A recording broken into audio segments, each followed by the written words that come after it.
사도신경으로 신앙 고백하겠습니다. 나는 전능하신 아버지 하나님 천지의 창조주를 믿습니다.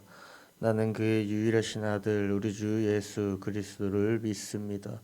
그는 성령으로 잉태되어 동정녀 마리아에게서 나시고 본디오 빌라도에게 고난을 받아 십자가에 못 박혀 죽으시고 장사된 지 사흘 만에 죽은 자 가운데서 다시 살아나셨으며 하늘에 오르시어 전능하신 아버지 하나님 우편에 앉아 계시다가 거기로부터 살아있는 자와 죽은 자를 심판하러 오십니다.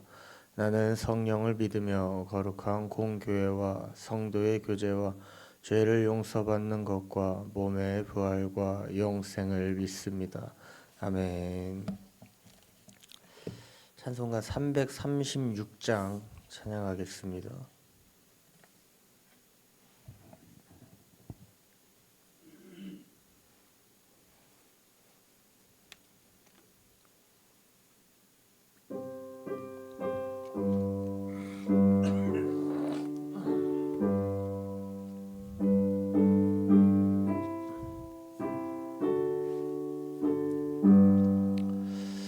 환난과 핍박 중에도 성도는 신앙 지켰네. 이 신앙 생각할 때에 기쁨이 충만하도다. 성도의 신앙 따라서 죽도록 충성하겠네. 옥중에 매인 성도나 양심은 자유 얻었네. 우리도 고난 받으면 죽어도 영광 되도다. 성도의 신앙 따라서 죽도록 충성하겠네. 성도의 신앙 본받아 원수도 사랑하겠네. 인자한 언어의 행실로 이 신앙 전파하리라. 성도의 신앙 따라서 죽도록 충성하겠네. 아멘.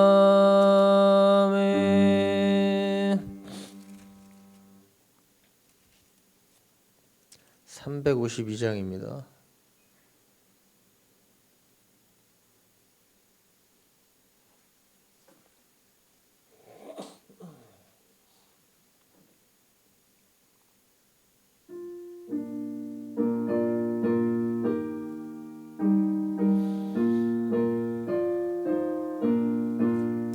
십자가 군병들아 주 위에 일어나 기들고 앞서 나가 담대히 싸우라. 주께서 승전하고 영광을 얻도록 그 군대 거느리사 이기게 하시네. 십자가 군병들아 주 위에 일어나 그 나팔 소리 듣고 곧 나가 싸우라. 수 없는 원수와 앞에 주 따라갈 때에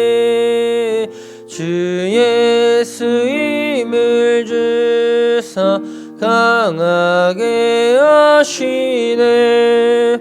십자가 군병들아 주 위에 일어나. 내 힘이 부족하니 주 권능 믿으라. 복음의 값주 입고 늘 기도하면서 너 맡은 자리에서 충성을 다하라. 십자가 군병들아 주 위에 일어나. 이날에 접전하고 곡해가 부르라. 승전한 군사들은 영생을 얻으며 영광의 주와 함께 왕노릇하리. 4절 다시 합니다. 십자가 군병들아 주 위에 일어나. 이날에 접전하고 곡해가 부르라. 승전한 군사들은 영생을 얻으며 영광의 주와 함께 왕노릇하리라. 아멘. 하나님 말씀은 마태복음 8장입니다. 마태복음 8장 14절부터 17절까지 말씀입니다.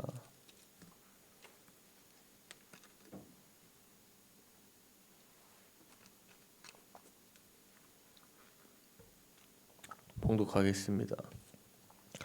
예수께서 베드로의 집에 들어가사 그의 장모가 열병으로 앓아누운 것을 보시고 그의 손을 만지시니 열병이 떠나가고 여인이 일어나서 예수께 수종들더라. 저물매 사람들이 귀신 들린 자를 많이 데리고 예수께 오거늘 예수께서 말씀으로 귀신들을 쫓아내시고 병든 자들을 다 고치시니 이는 선지자 이사야를 통하여 하신 말씀에 우리의 연약한 것을 친히 담당하시고 병을 짊어지셨도다 함을 이루려 하심이더라. 아멘. 오늘 본문을 보게 되면 예수님께서 베드로의 집에 들어가 열병 들린 그 장모를 치유하신 사건과 귀신 들린 자들을 고친 사건이 기록이 되어 있습니다. 우선 베드로의 장모의 열병에 대한 이 영적인 생각을 해볼 필요가 있습니다. 예수님께서 베드로의 집에 들어가셨다라는 것은 지금 성령이 거하시는 성전인 우리들 가운데 예수님께서 친히 들어오셨다라고도 생각을 해볼 수 있습니다. 즉 예수님께서 우리와 함께 하신다는 것을 의미하죠. 그리고 이어서 장모가 열병을 앓아 누워있는 상태를 예수님께서 보시고 라고 성경은 알려줍니다.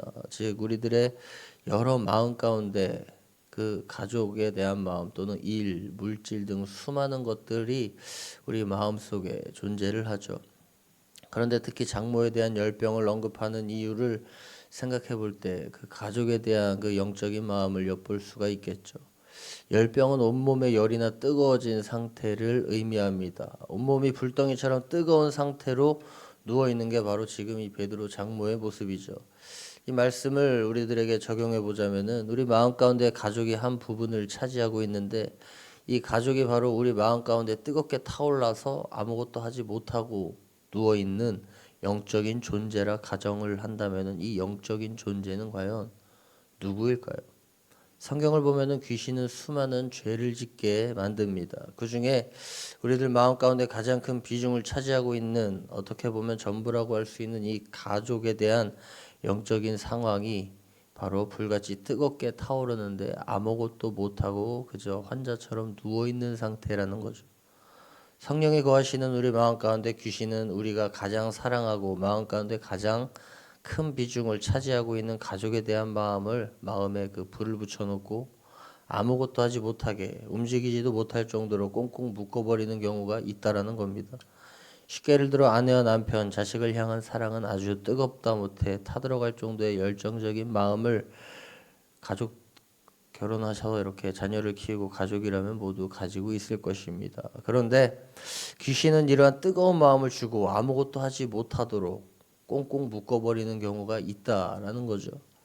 마음은 있지만 실제 행함의 모습으로 드러나지 못하게 한다라는 겁니다. 그냥 마음은 그게 아니니까 괜찮겠지, 또는 말하지 않아도 가족이니까 다 알겠지, 너가 뜨겁게 사랑하는 거 너 스스로도 잘 아니까 괜찮아 라고 이 귀신은 계속 합리화시킨다라는 거죠. 이런 합리화는 결국 베드로 장모의 열병과 같은 모습으로 아무것도 못할 정도로 손발을 묶어버려 누워있는 영적 환자처럼 만들어버린다라는 사실을 생각해 볼 필요가 있습니다.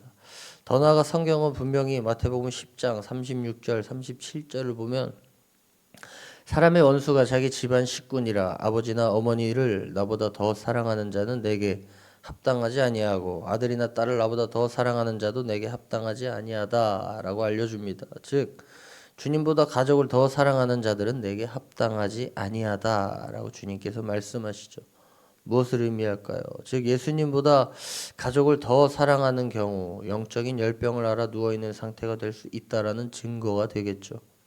주님께서는 분명히 합당하지 않다, 즉 예수님보다 가족을 더 사랑하는 그 뜨거운 마음은 있으나 결과적으로 그 뜨거운 마음을 꽁꽁 묶어버려 아무것도 하지 못하도록 만들어버리도록 이 귀신에게 내어준다라는 겁니다. 주님께 합당하지 않으니 당연히 귀신이 역사하겠죠.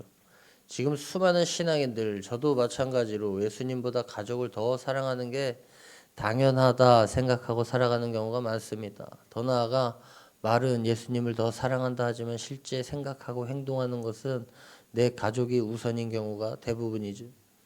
이러한 경우 가족을 향해 뜨거운 마음은 가지고 있지만 예수님께서 보실 때 그 영적인 삶 가운데서는 누워있는 환자같이 아무것도 할 수 없는 연약한 영적인 환자의 모습으로 드러난다라는 겁니다. 세상적으로 풍요롭게 또는 어려울 때 도움을 주고 그 도움으로 가족 간의 사랑을 확인하고 서로 마음을 나누고 기쁘고 슬플 때 함께 기뻐해주고 울어주는 등 가족을 향한 사랑은 중요합니다. 그러나 예수님보다 가족을 더 사랑하는 경우 영적으로 드러나는 모습은 바로 열병을 앓아 누운 환자처럼 주님 앞에 보인다라는 거죠. 지금 저를 포함해 수많은 신앙인들이 이 환자와 같은 모습으로 누워있지는 않는지 진지하게 생각해 봐야 됩니다. 그런데 이러한 영적인 환자에게 주님께서 직접 찾아오셔서 오늘 본문 이어서 15절을 보면 그의 손을 만지시니 열병이 떠나가고 여인이 일어나서 예수께 수종들더라 라고 기록합니다. 누가복음에서는 예수님께서 이 말씀을 하실 때 귀신을 꾸짖으셨다라고 기록을 합니다. 예수님의 손은 성경에서 권능의 손, 능력의 손이라 이야기를 하죠. 예수님께서 손을 만지셨다라는 것은 안수하셨다라는 의미로도 해석이 됩니다. 그렇기 때문에 안수하며 베드로 장모의 열병을 가져다 준 그 귀신을 꾸짖으니 열병이 떠나갔다라고 성경은 알려줍니다. 특이하게 여기서 또 열병이 떠나가고 해서 이 떠나가다라는 원어를 보면 울부짖다의 의미를 가지고 있습니다. 열병을 앓고 있는 베드로 장모에게 예수께서 안수하시니 귀신이 울부짖으며 떠나갔다라고 해석이 되겠죠. 지금도 마찬가지입니다. 저를 포함해 예수님보다 나의 가족을 더 사랑하는 수많은 신앙인들이 있습니다.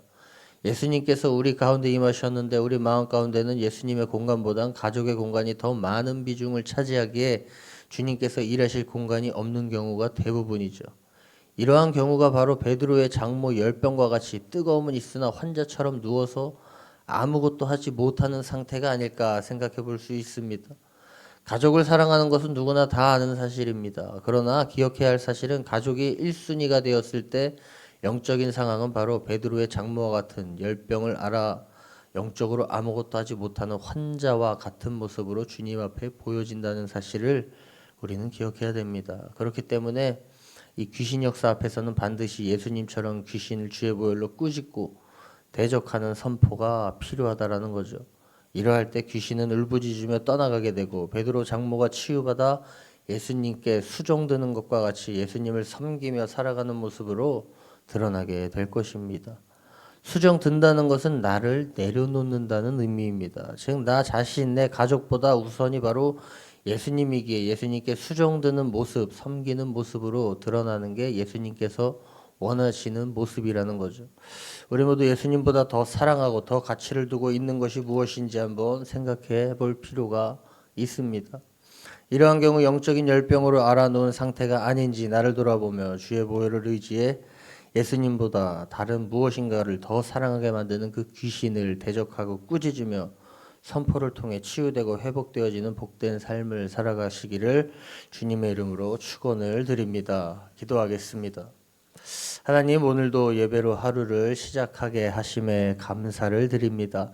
우리 모두 성령이 거하시는 주님의 몸된 성전임을 확실하게 인지하며 신앙생활하게 하시고 예수님보다 더 사랑하고 더 가치를 두고 있는 것이 있다면은 나의 영적 상태는 귀신이 사로잡고 있다는 사실을 영적으로 깨닫고 십자가의 보혈을 의지해 귀신을 꾸짖고 대적할 때 귀신 역사가 떠나가게 하시고 겸손하게 주의 말씀에 순종하는 삶 살아갈 수 있는 우리 모두 되게 하여 주옵소서. 감사드리며 예수님 이름으로 기도합니다. 아멘. 하늘에 계신 우리 아버지, 아버지의 이름을 거룩하게 하시며 아버지의 나라가 오게 하시며 아버지의 뜻이 하늘에서와 같이 땅에서도 이루어지게 하소서. 오늘 우리에게 일용할 양식을 주시고 우리가 우리에게 잘못한 사람을 용서하여 준 것 같이 우리 죄를 용서하여 주시고 우리를 시험에 빠지지 않게 하시고 악에서 구하소서. 나라와 권능과 영광이 영원히 아버지의 것입니다. 아멘.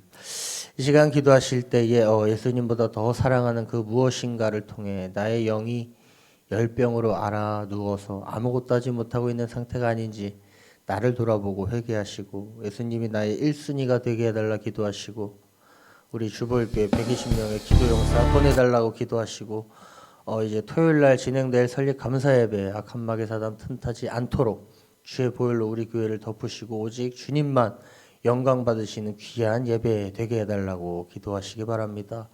또한 오고 가는 모든 손님들도 주의 보혈로 덮으셔서 은혜의 시간 되게 하여 주옵소서. 다 함께 주여 3번 부르짖고 기도합니다. 주여 주여 주여